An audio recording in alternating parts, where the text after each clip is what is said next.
इंसान है या अजूबा। अमिताभ बच्चन 82 इयर्स ओल्ड हैं, 82 साल। मगर कल्कि में जो उनका परफॉर्मेंस है, जिस तरह के उन्होंने एक्शन सीन्स किए ना दोस्तों, इसमें दो राय नहीं है कि आजाद भारत के इतिहास की जितनी भी फिल्में रही हैं, तमाम भाषाओं में Amitabh Bachchan is the biggest action hero. और आप जानते हैं कल्कि मेरे लिए क्यों खास है? क्योंकि भारतीय फिल्म इंडस्ट्री का पहला एक्शन हीरो यानी अमिताभ बच्चन ले रहा है टक्कर मौजूदा एक्शन हीरो यानी प्रभास से। और वो बनाती है कल्कि को एक बहुत ही दिलचस्प फिल्म। हेलो, वेलकम, खुशामदीद, नमस्कार। आप देख रहे हैं फिल्मी बातें विद अभिसार।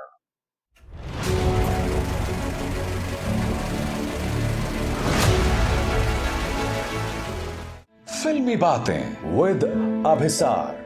मैं जानता हूं आपके जहन में क्या सवाल होगा कि भैया फिल्म तो रिलीज हुए काफी वक्त हो गया, तो शर्मा जी अब रिव्यू क्यों कर रहे हैं? सही सुना आपने भाई, कायदे से मुझे दूसरे दिन रिव्यू कर देना चाहिए था, मगर दोस्तों मैं पहाड़ों में था, जंगलों में था, घूम रहा था, और जहां घूम रहा था वहां मैं कल्कि नहीं देख सकता था।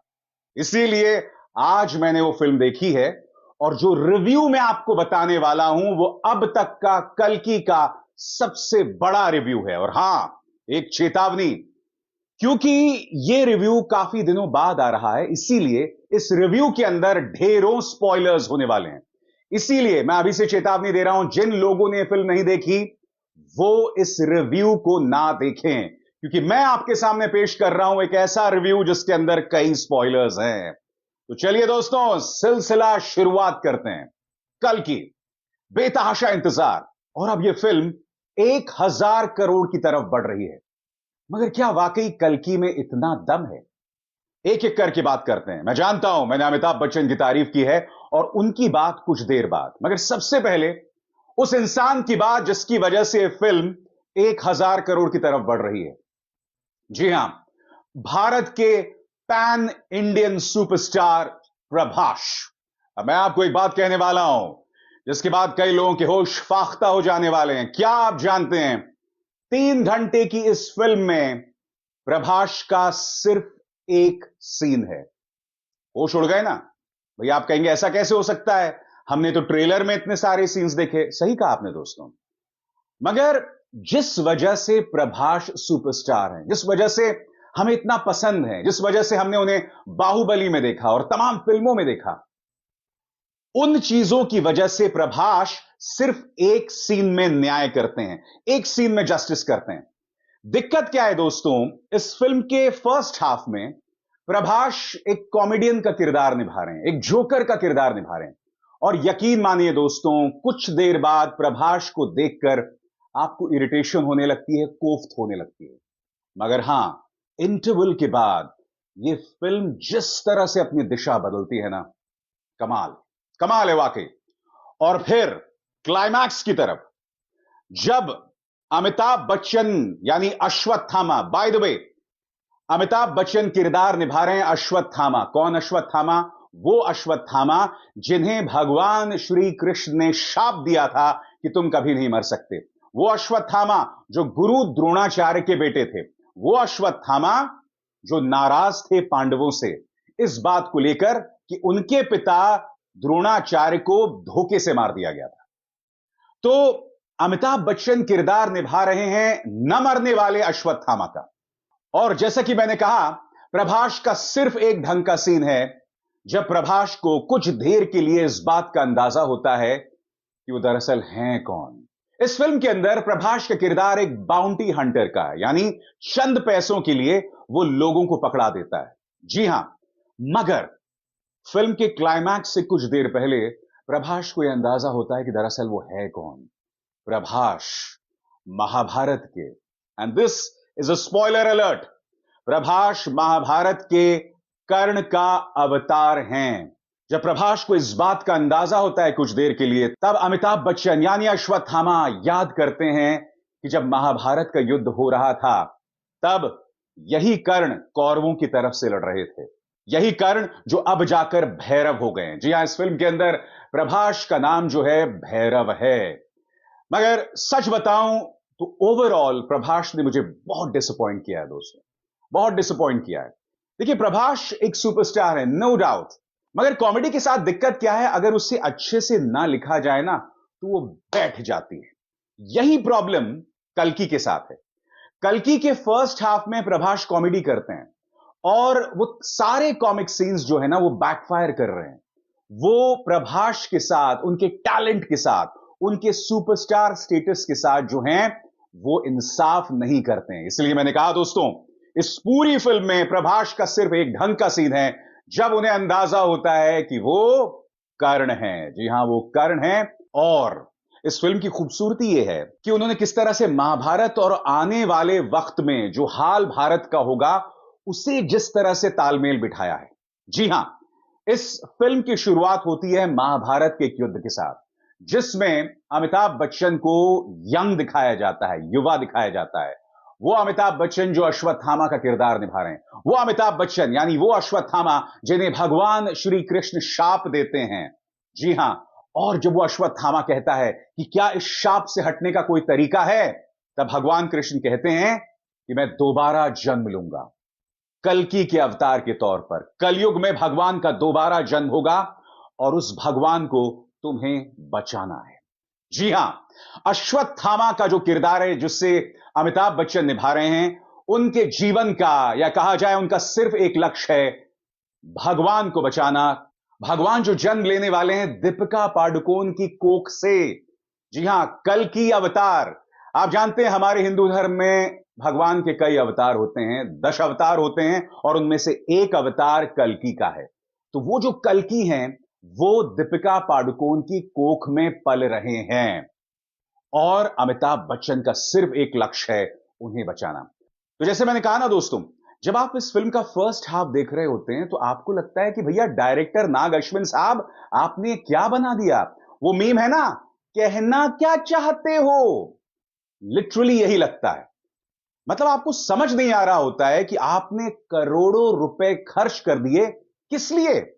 मगर फिर इंटरवल से ठीक पहले अमिताभ बच्चन की दोबारा एंट्री होती है और उसके बाद फिल्म लेता है एक ड्रामेटिक मोड़। और इंटरवल के बाद फिल्म जिन ऊंचाइयों पर जाता है ना दोस्तों, उससे मैं बयां भी नहीं कर सकता। चाहे उसके एक्शन सीन्स हैं, बाय द वे मुझे जानते हैं इस फिल्म के बारे में क्या चीज पसंद आई। ये फिल्म एवेंजर्स से, मैड मैक्स से, ड्यून से, इन तमाम फिल्मों से इंस्पायर्ड लगती है। आप तमाम एक्शन सीक्वेंसेस को देखेंगे, इनफैक्ट कई सीक्वेंसेस देखकर आपको मैट्रिक्स की याद आएगी। जी हां, आपको याद है कियानू रीव्स की मैट्रिक्स, उसकी भी याद आएगी। तो वो इंस्पिरेशन नाग अश्विन पर साफ तौर पर दिखता है।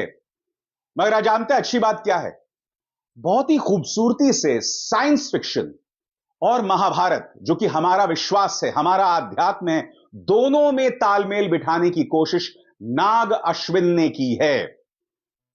जाहिर सी बात है दोस्तों, फिल्म जहां पर खत्म होती है उसके बाद इस फिल्म में सीक्वल की गुंजाइश है। कहा जाता है कि सागा कंटिन्यूज, यानी कि अब इसका एक और सीक्वल आने वाला है। और हां, कौन भूल सकता है कमल हासन को। कमल हासन जो इस फिल्म के अंदर खलनायक का किरदार निभा रहे हैं। जी हां, कमल हासन जो कि किरदार निभा रहे हैं सुप्रीम यास्किन का। कमल हासन जिनके जीवन का सिर्फ एक लक्ष्य होता है, कल्कि को खत्म करना। क्योंकि अगर कल्कि का जन्म हो जाएगा, भगवान का दोबारा जन्म हो जाएगा, तो जाहिर सी बात है जो खलनायक है, जो राक्षस है, 200 साल की उम्र का राक्षस सुप्रीम यास्किन, उसका भी खात्मा हो जाएगा। और जिस तरह से कमल हासन को पेश किया गया ना दोस्तों, शब्दों में बयान नहीं किया जा सकता। कमल हासन 200 साल के एक इंसान का किरदार निभा रहे हैं। जब पहली बार आप उनको देखते हैं ना तो पूरे शरीर में सिहरन पैदा हो जाती है। पूरा उनका शरीर जो है सिकड़ा हुआ है, मगर उनकी आंखों में खौफ है, उनके शब्दों में खौफ है। और यकीनन दोस्तों, अगर कहा जाए तो इस फिल्म की दो जान है, अमिताभ बच्चन, कमल हासन। वाव!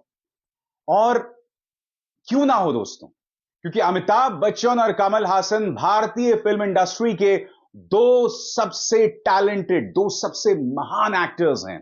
ये वो दो एक्टर्स हैं जिन्होंने इससे पहले एक साथ भी काम किया, याद है आपको, गिरफ्तार में दोनों एक साथ थे। जी हां, और अब एक बार फिर दोनों एक साथ आए हैं और दोनों के टैलेंट को देखकर दोस्तों दिल खुश हो जाता है। अमिताभ बच्चन 82 साल का यह आदमी आज भी, by the way, Amitabh Bachchan के डायलॉग्स बहुत ज्यादा नहीं है, वो सिर्फ अपनी आंखों से बयां करते हैं। दोस्तों मैं कभी कभी सोचता हूं कि हॉलीवुड के भी कई महान सितारे हैं, रॉबर्ट डिनिरो हैं, एल पचिनो हैं, बेहतरीन एक्टर्स हैं। मुझे ऐसा लगता है अमिताभ बच्चन का जो टैलेंट है ना, उनसे कम नहीं है।